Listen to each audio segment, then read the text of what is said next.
Aku baru aja pulang habis ketemu Ali Abdaal. Bagi teman-teman yang belum kenal Ali Abdaal, ia adalah seorang mantan dokter lulusan Cambridge yang sekarang punya channel YouTube tentang produktivitas dan self-development yang paling banyak di-subscribe di dunia. Aku udah nonton channelnya Ali Abdaal itu dari SMA waktu aku ngikutin tips belajarnya dia, bagaimana caranya untuk membangun atau mengingat apa yang kita pelajari. Kemudian juga Ali Abdaal ini sangat-sangat menginspirasiku, dan channel YouTube ini banyak sekali bagian darinya itu dimodel dari apa yang sudah dilakukan oleh Ali Abdaal. Makanya aku juga sering ngekutip dia di video-videoku. Kemarin aku dapat rezeki untuk berkunjung ke Inggris dan main ke kantornya Ali Abdaal. Keren banget di sana, aku bisa langsung salaman sama orangnya, lihat studionya kayak gimana, dan bonus juga aku dibolehin duduk di meeting di mana di sana ada Max Fosh. Selain itu di Inggris aku juga ketemu dengan banyak sekali orang. Banyak banget orang-orang Indonesia hebat yang kutemui di London, Cambridge, Oxford, di mana aku jadi tahu cerita dan perjuangan mereka itu seperti apa, visi dan misi mereka ke depannya seperti apa, yang membuatku sangat semangat dan sangat optimis, sangat yakin dengan masa depan Indonesia yang lebih baik. Perjalanan-perjalananku itu biasanya aku masukin ke budget pendidikan, karena aku memang banyak belajar dari mereka. Di trip kali ini, aku akan membagikan 5 hal yang aku pelajari dari bertemu dengan banyak orang hebat seperti Ali Abdaal, mahasiswa-mahasiswi Indonesia di Inggris, dan juga para co-author buku Unfair Advantage, Ash Ali dan Hasan Kubba. Pelajaran yang pertama, kita harus take the shot atau ambil aja, tarik pelatuknya. Ini artinya adalah kita harus ambil inisiatif, punya keberanian untuk reach out ke orang-orang. Aku banyak banget dapat pertanyaan, gimana kak caranya bisa ketemu Ali Abdaal? Gimana caranya bisa ketemu penulis ini, mahasiswa itu? Padahal awalnya juga aku nggak begitu kenal dengan banyak dari mereka. Tapi syukurnya aku udah belajar cukup banyak tentang bagaimana pentingnya kita untuk mengambil atau menarik pelatuk. Karena itu, pas aku sampai di sana, aku langsung kirim-kirim aja DM.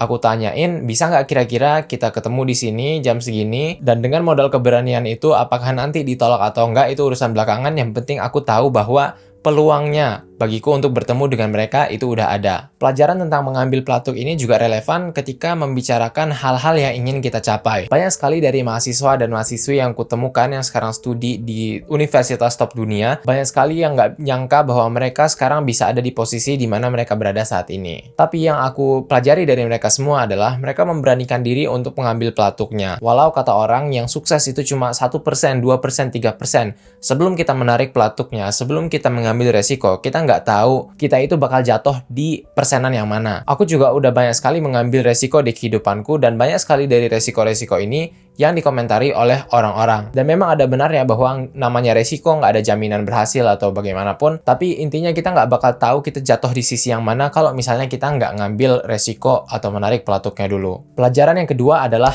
own your success, alias kayak coba milikilah kesuksesan yang kita punya saat ini. Entah di Indonesia atau entah budaya Asia atau bagaimana, tapi seringkali kita yang orang Asia itu merasa segan untuk menerima atau kayak meninggikan diri kita. Banyak banget dari kita yang sebenarnya udah capable, udah hebat di berbagai bidang, tapi banyak dari kehebatan kita itu yang nggak dinotis sama orang atau terpendam aja karena kita nggak berani untuk menyatakannya, atau kita takut merasa sombong dan semacamnya. Memang kadang kita bisa terdengar sombong, tapi pastinya ini juga tergantung dengan konteks sosial di mana kita berada. Kalau misalnya aku ada di MRT di Jakarta, terus aku tahu-tahu teriak ke orang, "Hai semuanya, aku punya channel YouTube dengan 440.000 subscriber." Pastinya di situ bakal terdengar sombong. Tapi kalau misalnya aku masuk ke forum di mana di situ isinya adalah orang-orang yang pengen berkarya, yang pengen katakan punya impact lebih bagus, dan mereka mungkin dapat terbantu dengan adanya reach-ku, pasti masuk akal bagiku untuk masuk ke ruangan itu dan mengatakan bahwa, "Halo, aku sekarang punya segini banyak subscriber, aku sangat suka dengan apa yang kamu kerjakan, bagaimana kalau kita kolaborasi dan coba menciptakan sesuatu." Ini sama juga dengan berbagai pencapaian lain yang kita punya di bidang apapun. Misalnya kita pinter matematika, kalau tahu-tahu kita bilang di depan orang lagi sholat Jumat, ya pasti nggak masuk akal. Tapi kalau misalnya kita ada di forum di mana kecakapan kita diapresiasi, janganlah malu untuk berbangga atas pencapaian yang udah kita punya. Pelajaran yang ketiga adalah banyak membaca. Video pertamaku di channel YouTube ini ngebahas tentang bagaimana aku membangun kebiasaan membaca dari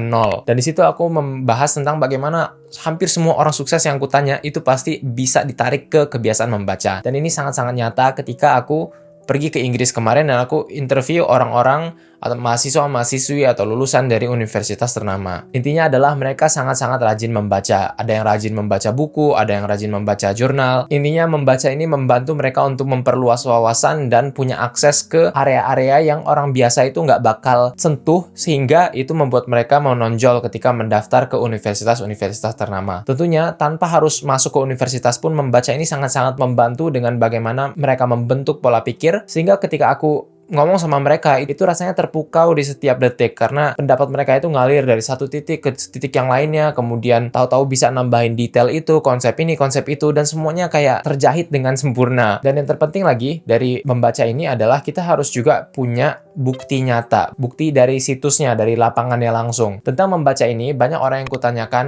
kaitan dari apa yang mereka baca dengan jurusan, itu mengatakan bahwa kadang kalau misalnya membaca aja itu nggak memberikan gambaran lengkapnya. Jadi yang lebih penting dari membaca ini atau next step-nya dari membaca ini adalah kita harus juga punya informasi dari lapangan supaya kita tahu kenyataannya kayak gimana. Kayak misalnya kalau kita ngebaca data ekonomi bahwa India itu ranking sekian dalam perkembangan negara, sama kita langsung lihat bagaimana kenyataannya, itu pasti akan jauh berbeda. Ketika kita membaca atau kita menerka-nerka dari bacaan kita bahwa oh kira-kira 5 tahun lagi AI ini bakal sangat booming di seluruh dunia. Nah, itu dibandingkan dengan kita langsung magang ke perusahaan yang banyak bermain dengan AI, pasti pandangannya bakal berubah dan kita jadi lebih tahu mana yang relevan, ilmu mana yang bisa kita dalami lebih lanjut lagi, apa yang sebaiknya kita ambil untuk kita terapkan di dunia nyata. Pelajaran berikutnya adalah find your people, alias cari orang-orangmu. Status sosial kita, apa yang bagus, apa yang dianggap hebat, itu tergantung dengan di mana kita menempatkan diri. Ada cerita seorang musisi di Amerika yang sering banget jual abis ludes tiket konsernya hingga miliaran rupiah, tapi giliran dia datang ke depan stasiun kereta bawah tanah, dia main dengan gratis, nggak ada yang berhenti atau nggak ada yang mengapresiasi karyanya. Yang orang nggak tahu adalah bahwa ia adalah seorang musisi yang sangat dikenal dan sangat cakap di bidangnya, yang sering banget udah nge-sell out berbagai macam konser yang diadakannya. Dari kisah ini kita bisa belajar bahwa di mana kita berada, lingkungan yang kita pilih, target audience kita itu sangat-sangat penting untuk menentukan apakah kita akan dianggap, yang nantinya akan menentukan seberapa jauh kita akan melangkah ke depannya. Ini sama juga dengan banyak orang yang aku temui. Banyak dari mereka punya ide-ide bagus yang sangat-sangat spesifik, tapi nggak dianggap kalau misalnya disampaikan di masyarakat secara umum. Mereka baru dianggap ketika menemukan komunitas-komunitas mereka, entah itu di lingkungan akademik dan semacamnya, sehingga mereka baru bisa ngalir idenya di tempat-tempat tersebut. Ini juga sering aku rasakan, terutama sekarang karena aku udah kuliah offline dan bertemu dengan berbagai macam orang. Nggak jarang aku dengar komentar-komentar kayak, oh si Zahid ini beda ya yang di YouTube sama yang di dunia nyatanya. Dan komentar instanku di situ adalah pasti beda, karena siapa diriku, ide-ideku dan semacamnya itu baru bakal muncul kalau misalnya ada di lingkungan yang tepat. Lingkungan yang beda akan memunculkan ide atau sisi dari diri yang berbeda juga. Jadi tergantung dengan apa yang kita mau capai, kita harus bisa jadi kayak bunglon, tahu kapan kita masuk ke lingkungan sosial seperti ini, kapan masuk ke seperti itu, dan semacamnya. Dengan menempatkan diri kita di lingkungan yang tepat, kita bisa memastikan bahwa otak kita, neurons yang ada di dalamnya itu bisa menembak-nembak dengan lebih baik, sehingga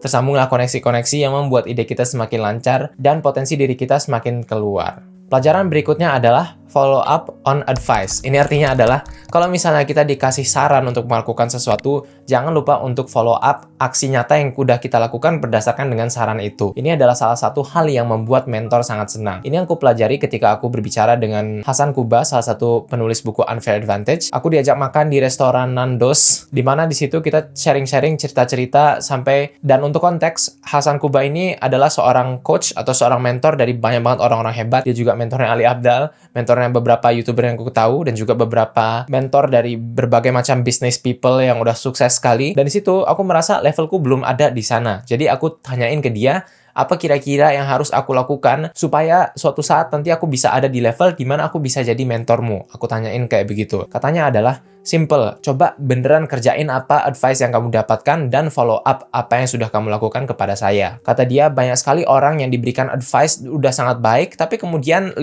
bulan, 6 bulan kemudian balik lagi tanyain pertanyaan yang sama. Karena advice-nya tuh masuk kuping kanan, keluar kuping kiri. Hal ini juga menunjukkan bahwa kita adalah orang yang komit, orang yang tanggung jawab, orang yang serius dengan apa yang kita inginkan. Biasanya kalau udah di sini, orang yang tadinya kita mintain advice itu bakal sangat senang, dan kedepannya sangat mudah bagi kita untuk mendapatkan advice yang kualitasnya jauh lebih baik. Pelajaran yang terakhir adalah kumpulkan memories. Ini adalah pelajaran yang aku dapatkan dari Ash Ali, temannya Hasan Kuba, co-author buku Unfair Advantage juga, dimana waktu aku ketemu dia, itu aku bincang-bincang soal bisnis, soal kehidupan, soal apa yang harus kulakukan, soal hal kepingan catur mana yang harus aku geser untuk kehidupanku berikutnya. Di situ aku ada menyampaikan kepada Ash Ali, Ash, aku saat ini ada di posisi yang sangat beruntung. Aku sekarang punya cash reserve alias aku punya tabungan yang cukup banyak, sangat banyak menurutku untuk umurku saat ini. Dengan banyaknya tabunganku, apakah yang sebaiknya aku lakukan kepadanya? Kemanakah aku harus menginvestasikannya? Di situ aku mengekspektasikan jawaban seperti investasikan ke index fund, investasikan ke